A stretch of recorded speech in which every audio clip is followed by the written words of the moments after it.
Que a paz do Senhor esteja em cada coração, amém? Amém. Não é Jubilão, é Roberlan.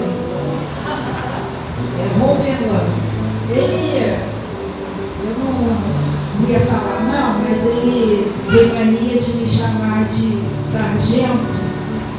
Agora comprova, porque tudo tem que ser muito certinho.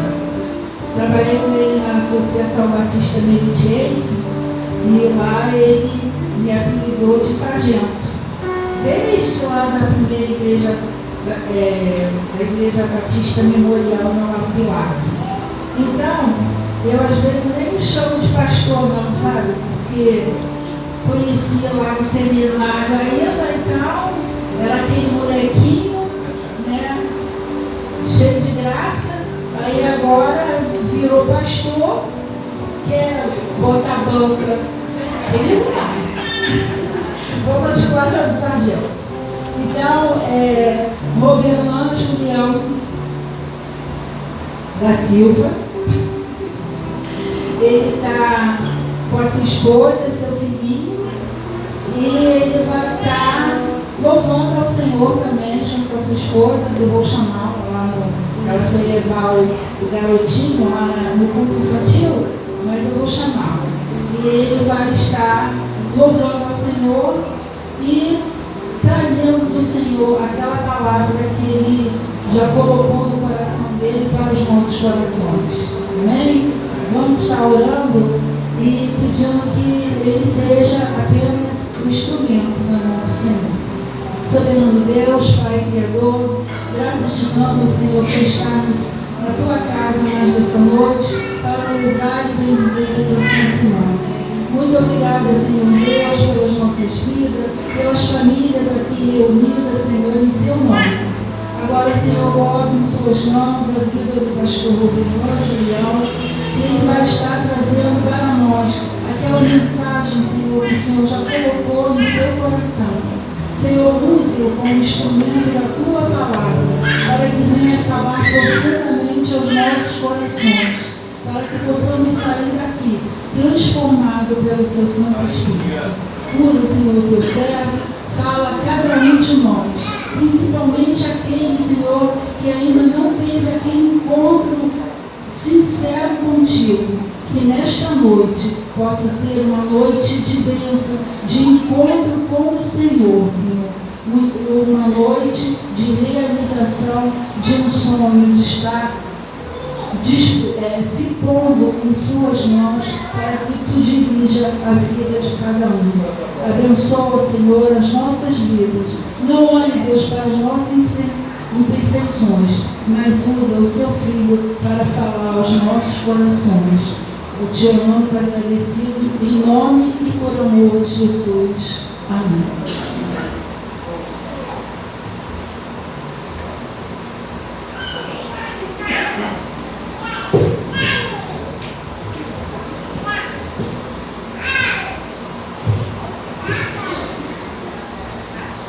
Boa noite, gente boa. Boa noite. Eu estou muito contente de estar aqui com os irmãos e agradecer pelo carinho dos irmãos, pelo fato de, com tanta gente por aqui, os irmãos convidarem alguém de lá, de longe, né, para estar aqui com vocês. Eu me sinto muito honrado por isso. Eu gostaria de pedir uma ajuda. Jaqueline, a gente tentou pegar o sinal daqui da secretaria, mas também está fraco. E aí o sinal que você tinha me dado do seu roteador não apareceu mais. Aí vocês de repente seria legal se você deixar seu celular aqui perto, tá bom? Desculpa aí, incomodar. Mas, meus irmãos, pode parecer até exagero da minha parte, mas captar as mensagens e transmitir via internet tem me trazido, sabe, alguns resultados que tem me deixado impressionado. Eu, por exemplo, tinha muito aquela ideia de que para a gente divulgar alguma coisa na internet, a gente teria que fazer uma coisa fantástica desse aqui. Isso daí é um problema, ele está gravado, caso a internet, não é mesmo? É que nem um conselheiro de embaixadores estava falando para mim.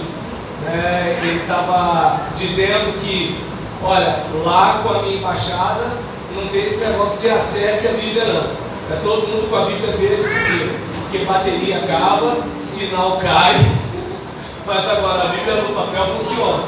Então, eu pelo menos já tive muita dificuldade, porque fui para o YouTube esperando o Data Show projetar o canto cristão, deu problema, e aí os irmãos que são batistas há um certo tempo sabem como é que é, né? A gente espera a primeira frase para saber cantar a estrofe. Então, aí fica algumas dificuldades. E voltando para cá, em relação à questão da internet, aqui está sendo gravado, porque nem sempre o sinal de internet ajuda. E aí depois eu coloco no YouTube, que é o meu canal, o irmão Julião Palavra Simples. Por que eu faço isso?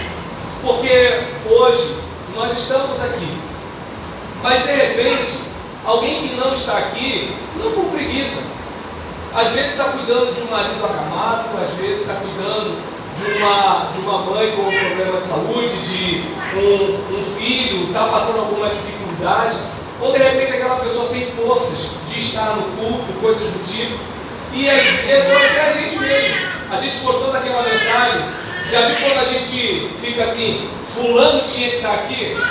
O meu canal ajuda nisso, entendeu? Quem quer usar o meu vídeo como indireta, ou maravilha. Pegou, olha só, isso aqui é para você. Mas brincadeiras à parte, gente de vários lugares, até mesmo nós, somos confrontados com aquilo que nós pregamos, ou vocês acham que o pregador, o pastor está aí e com certeza não vai deixar eu mentir. Você acha que quando o pregador está pregando, o Espírito não fala para ele também, olha, você tem que corrigir isso aqui.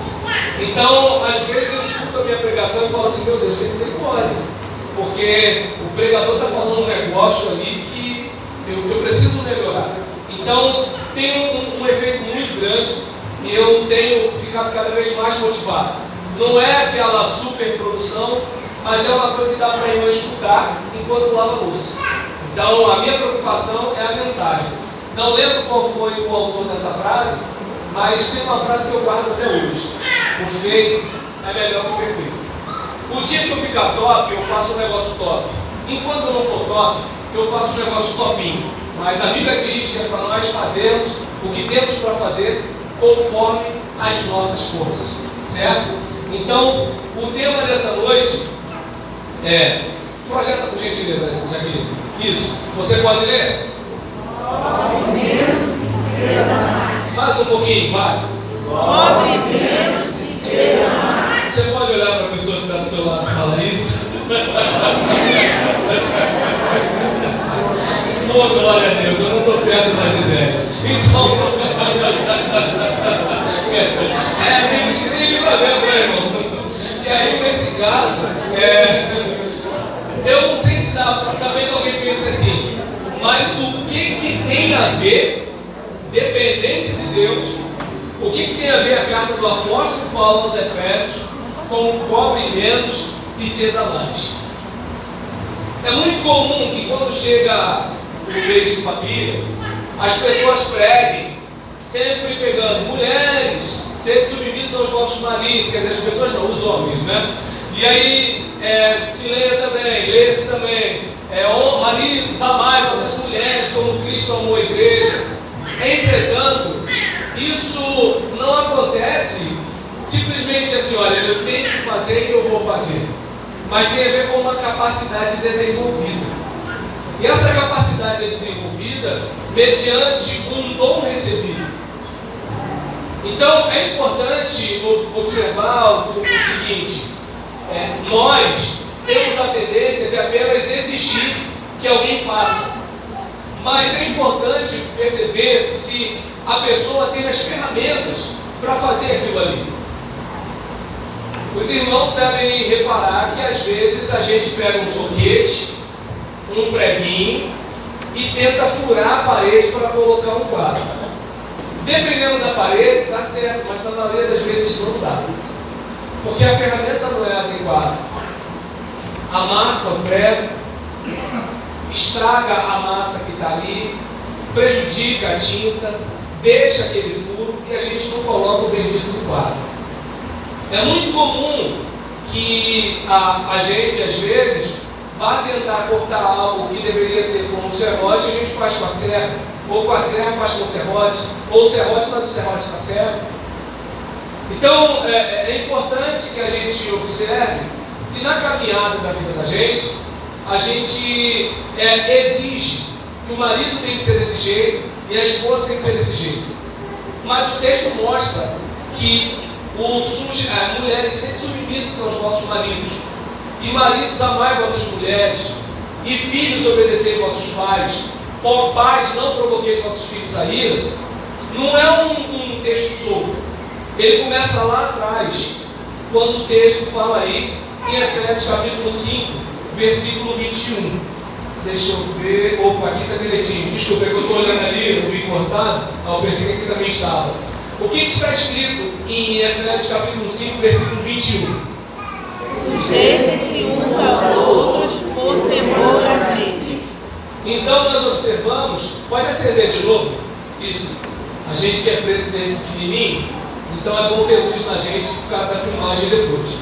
E aí, em relação... É verdade, gente. Vocês acham que eu fiquei preto agora? Eu. Então, em relação a... É que hoje em dia é tanto mimimi, né? Eu tenho até medo de dizer que eu sou crioulo, vai que eu venho pro processo. Tá desse jeito. A coisa está desse jeito hoje em dia. E aí, nessa situação, é verdade. E aí, eu gostaria que você deixasse a sua Bíblia aberta em Efésios. Por quê? Porque, embora eu esteja me baseando em Efésios 5, 21, eu vou falar dos outros textos relacionados a esta passagem. Então, deixa a sua Bíblia aberta aí, capítulo 5 e capítulo 6. E aí nós observamos aqui que o marido amar, a mulher ser submissa, o filho obedecer e o pai criar, é decorrência do versículo 21, que fala sobre nós sermos sujeitos uns aos outros, no temor de Cristo. Mas Efésios 5, 21 é decorrente de lá de trás, né? Fala, se você observar, no versículo 14, está dizendo para a gente que a gente precisa despertar do sono, que a gente precisa se levantar dentre os mortos, e que se a gente despertar do sono e levantar dos mortos, Cristo vai resplandecer. E aí, claro que eu não vou pregar um outro sermão que eu tiro daqui, que é não durma entre os defuntos. O que acontece? Você, crente, estava morto no seu delito e pecado. Mas quando você se converteu, Deus, que é rico em misericórdia, com tão grande amor com que é por você, te deu vida juntamente com Cristo para você. E aí você foi salvo pela graça, regenerado em Cristo Jesus. Agora você é uma nova criação. Entretanto, quando você olha, pensa num adolescente por volta de 9 horas da manhã, se ninguém jogar um balde d'água nele, está morto, né? E aí o que acontece? Você, por exemplo, olha aquela situação, qual é a diferença dele para o defunto? A fisiologia, a anatomia está a mesma coisa. Alguns até de olho aberto, né? Dá até medo de ver de madrugada. Né? E aí o que acontece? Você olha, só que a diferença de um para o outro é que um tem sangue circulando, está respirando, está fazendo troca de gás carbônico e oxigênio. Então, o que acontece? Às vezes o crente, ele está dormindo entre defuntos. Aquela menina lá que vai para o inferno, é natural que ela fale o que fala, que ela faça o que faz, que ela se vista como se veste, que ela namore como ela namora. Por quê? Porque ela não foi confrontada com os seus pecados e não renunciou à sua natureza que estava sendo arrastada para a ira de Deus. Agora, a menina crente pode de repente fazer a mesma coisa, mas algo dentro dela diz: isso está errado, Deus está te vendo. O pastor pode ter dito que não tem nada a ver, mas você sabe que tem a ver. O seu pai e sua mãe podem fingir que não está olhando, mas você sabe que Deus está te vendo. Isso se não for expulsão do demônio, né? O demônio fica olhando com aquela cara como assim: eu sei que você fez no verão passado. A gente sabe como é que é, né? E aí nessa situação, eu não sei se dá para perceber, o indivíduo ele pode estar no mesmo erro, mas ele não é defunto, ele está cochilando.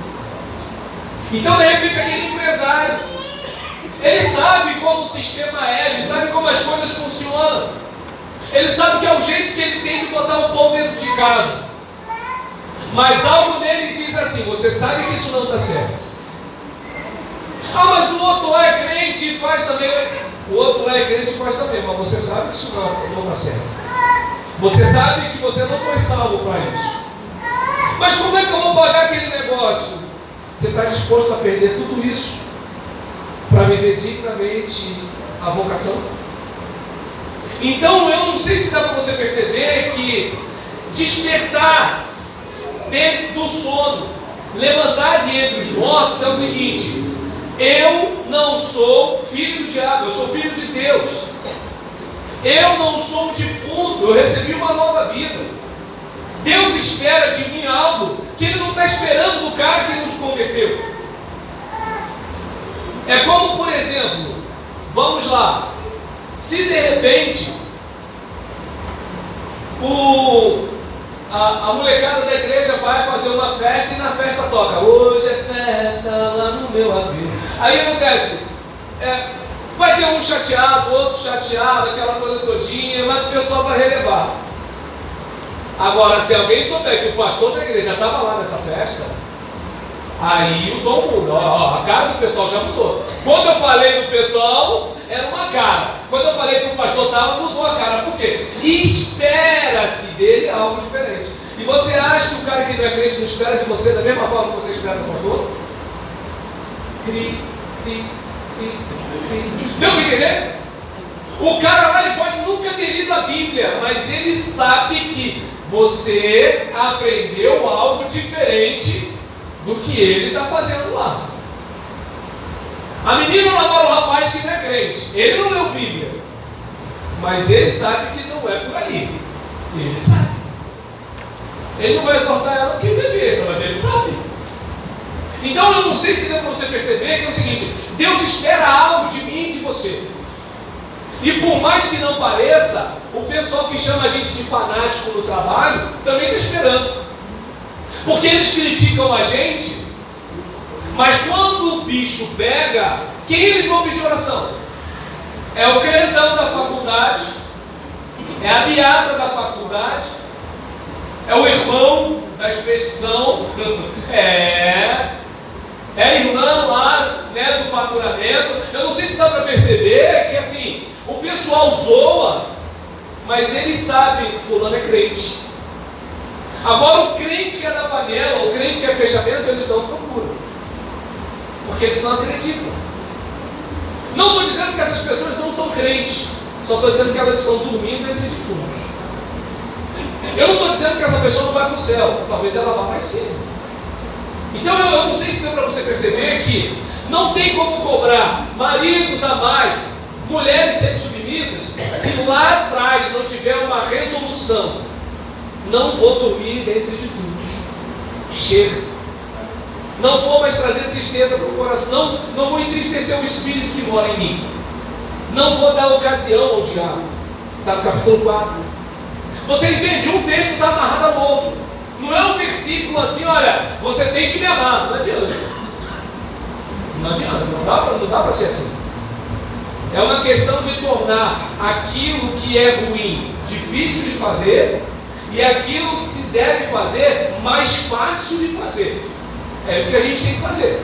E aí, você vai observar no versículo 14, a gente tem o versículo 15 dizendo o seguinte: Gisele, pega o meu óculos aí da moça pequena da mochila. Isso. Aí, desculpa, gente, depois dos 45 começou a complicar o negócio.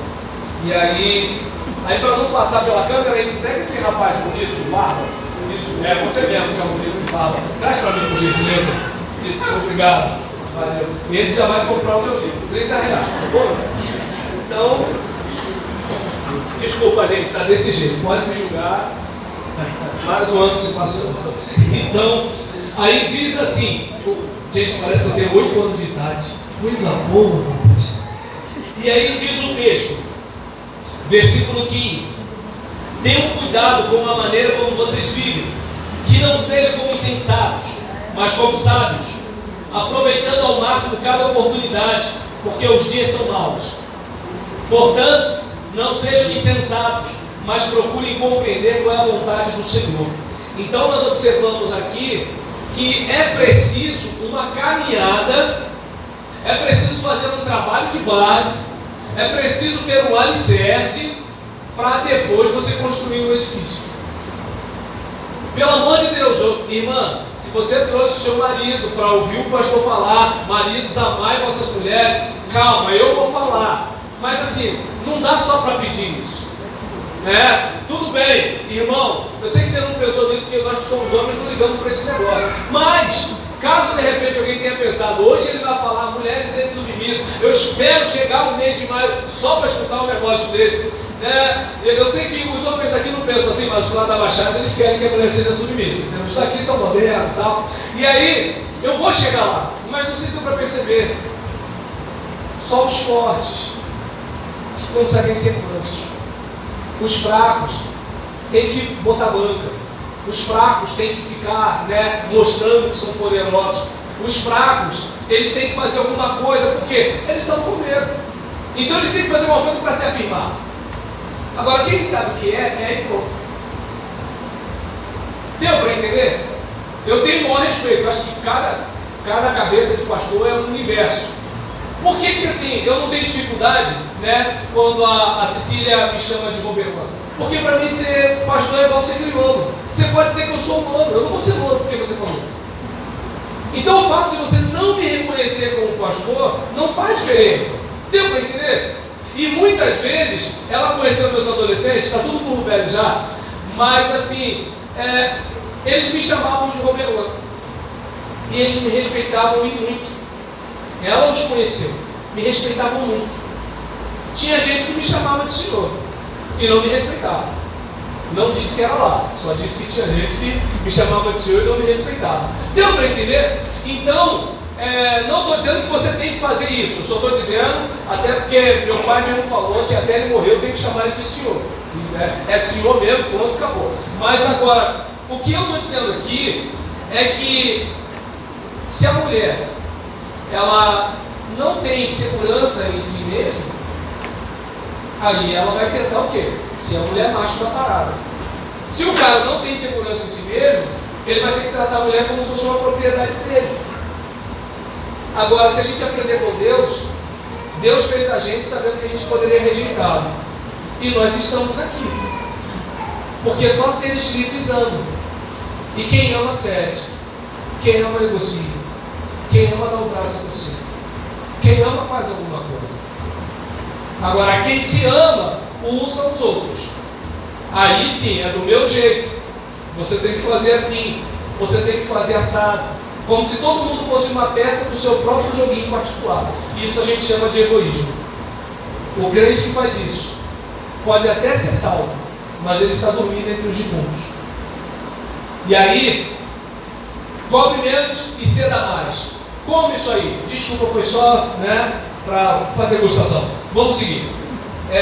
Clica por gentileza naquele livro. Você pode ler?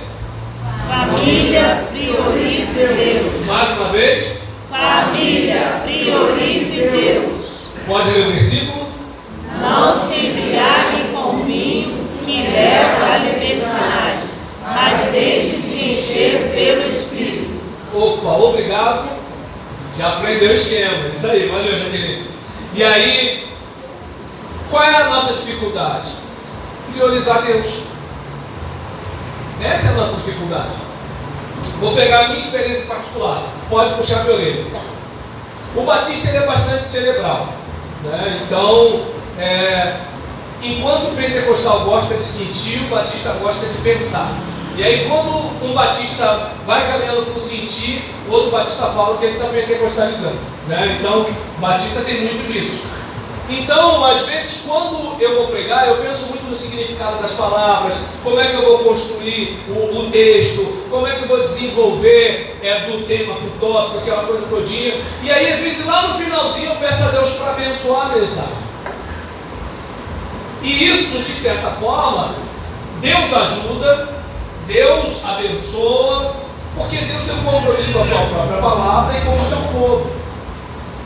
Mas isso não está certo. E aí, onde eu quero chegar com isso? Por que que eu me preocupo com essa parte e a outra eu me preocupo, mas nem tanto? Eu estou aqui me desculpando, mas fiz. Porque eu dei mais prioridade ao meu auditório do que aquele que falaria através de mim. Entendi. Por que eu estou pegando a minha situação e estou puxando a minha orelha na sua frente diante da internet? Para deixar claro que quem está falando para você aqui não é nenhum bom menino. Só tem um negócio, uma hora a fatura chega. Então, se eu puder frear antes da curva, é melhor. O que me ajuda a melhorar? Reconhecer. Quando que o camarada começa a diminuir na bebida? Quando ele percebe que ele está bebendo socialmente de manhã, de tarde e de noite. Quando ele percebe que está bebendo socialmente no frio para esquentar, no calor para refrescar. Quando ele está triste para ficar alegre, quando ele está alegre para ficar um pouco mais sereno. Quando cai a ficha que ele, opa, peraí, está demais isso aqui. É nessa hora que ele muda. O viciado em internet é a mesma coisa. O viciado em pornografia é a mesma coisa. Quando o indivíduo percebe, epa, peraí, minha vida está desandando. Agora, enquanto não percebe, não muda. Por isso que tem gente que a gente conhece, que daqui a 10 anos vai estar do mesmo jeito, por causa da dificuldade de admitir.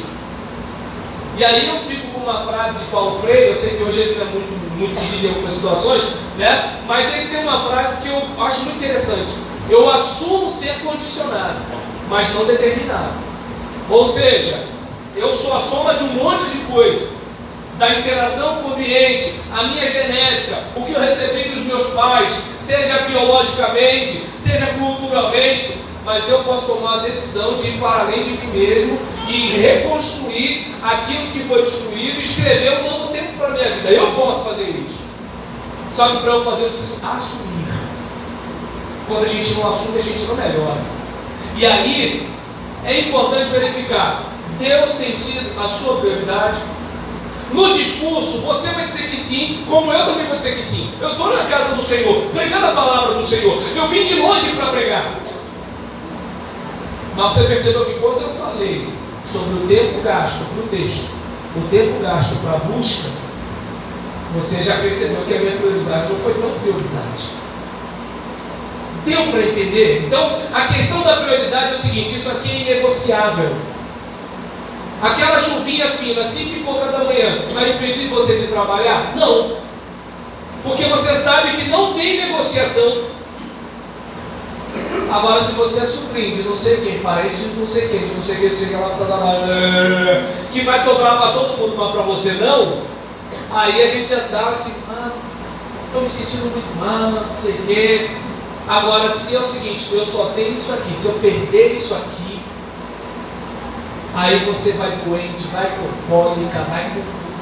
Chega lá, o chefe fala assim, você não tem condições de trabalhar assim, volta para casa. Por quê? Porque para você é inegociável, aquilo é prioridade. É aquela questão, eu estava falando com os meus alunos essa semana, vamos tocar. Se você fosse da banda do Ed Norton, você teria a mesma dedicação? É a pergunta. Vamos para o culto. Não, hoje não dá.